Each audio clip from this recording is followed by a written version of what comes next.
Boa noite. Eu sou Helena Chagas e esse é o programa 3 a 1. Nosso convidado de hoje é o professor Marco Aurélio Garcia, assessor especial da Presidência da República para assuntos internacionais. Ele vai falar sobre política externa e também política interna.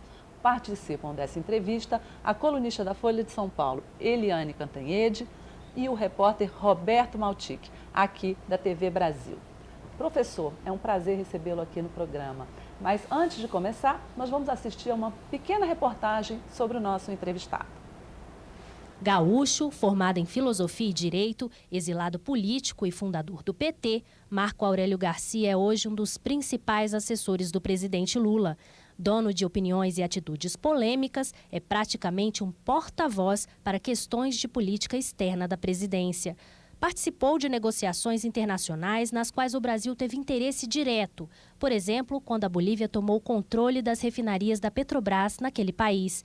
E no impasse com o Paraguai, quando o Brasil se viu pressionado a pagar mais pela energia da usina de Itaipu.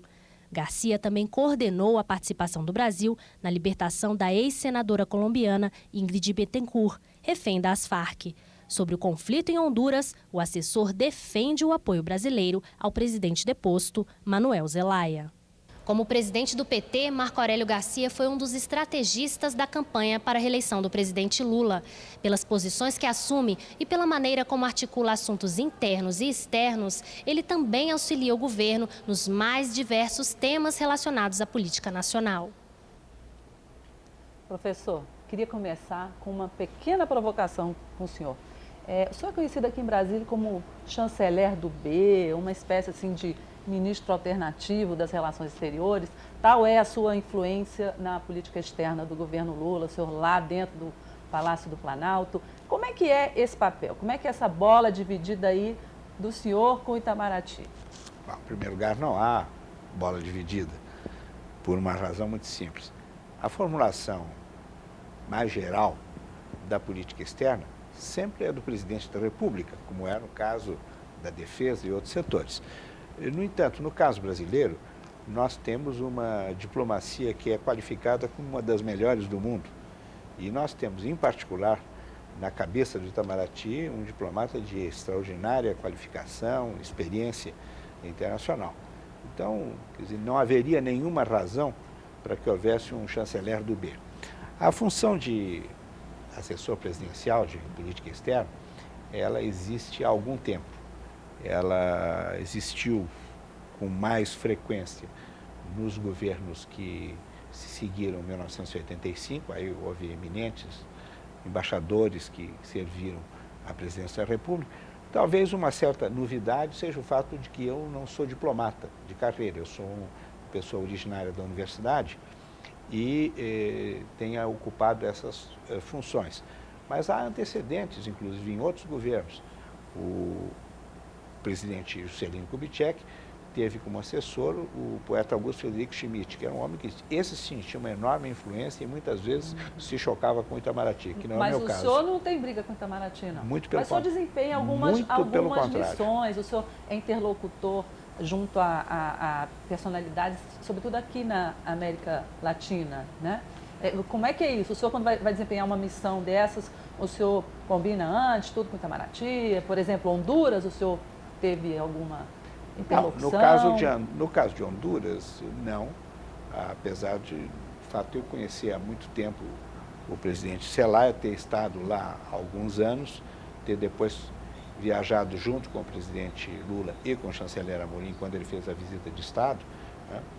Mas, para responder a primeira parte da sua pergunta, sempre que eu vou a qualquer missão dessas, em primeiro lugar, são missões acordadas com o Itamaraty. Em segundo lugar, eu sempre me faço acompanhar de embaixador local, de diplomatas locais, muitas vezes fico, inclusive, na residência para poder trocar mais ideias. Então, quer dizer, eu faço isso em absoluta sintonia. E essa sintonia que eu tenho com o Itamaraty é uma sintonia que vem, inclusive, de antes do governo Lula, porque durante 10 anos eu fui secretário de Relações Internacionais do PT. E eu devo ter feito, com ou sem o presidente Lula, naquela época o presidente do PT, o líder da oposição, cerca de 100 viagens ao exterior.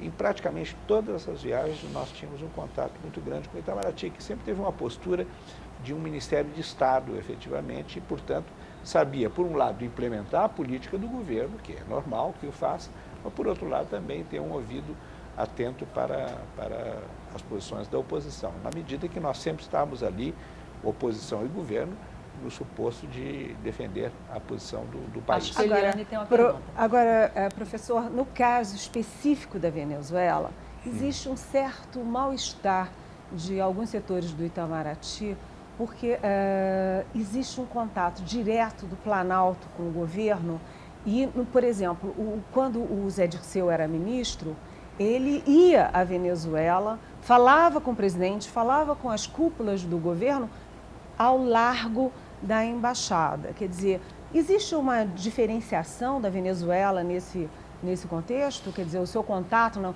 com o Chávez, o contato do Lula com o Chávez, bypassa a Não, de maneira nenhuma. Eu posso lhe dizer, eu fui mais de uma dezena de vezes à Venezuela, me encontrei muitas vezes sozinho com o presidente Chávez, mas sempre fiz questão de que o embaixador estivesse comigo. O embaixador Simões, na última conversa longa que eu tive com o presidente Chávez, teve todo o tempo. Né? Eu, inclusive, disse, gostaria que o embaixador fosse. O embaixador foi. Antes, o embaixador Souza Gomes me acompanhava sempre nas reuniões. Aliás, que conversa boa foi essa? Já estou até interrompendo, mas Qual uma conversa? longa conversa com o Chávez. Não, nós conversamos sobre... Em primeiro lugar, o Brasil hoje tem um programa de cooperação econômica com a Venezuela muito grande. Né? Nós estamos impulsionando uma série de projetos de desenvolvimento agrícola e de desenvolvimento industrial naquele país. Além do fato de que o Brasil está dando uma assessoria muito forte no que diz respeito aos programas habitacionais e a programas de bancarização na Venezuela. E a Venezuela vai entrar no Mercosul, professor? Porque tem uma resistência no Senado, parece que a coisa está enrolada. Tem uma resistência de alguns senadores, o que é normal. O Senado é uma casa democrática. Mas o governo confia que vai aprovar? Nós temos a confiança de que será aprovado e que isso vai ser muito positivo para o Mercosul e para a Venezuela também. Professor, há quem diga que na Venezuela o governo do Hugo Chávez esteja cada vez mais pressionando órgãos de comunicação, retirando concessões, trabalhando inclusive com o fortalecimento de uma espécie de grupo armado paralelo às forças tradicionais. Como é que o senhor avalia hoje essa situação na Venezuela, mesmo considerando que tem um histórico de corrupção dos governos anteriores e tudo mais, a necessidade de reação, porém, não parece que está um pouco acima do tom essa reação nesse momento agora?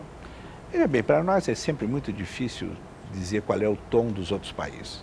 Né? Nós já temos que nos preocupar com o nosso tom aqui. Né?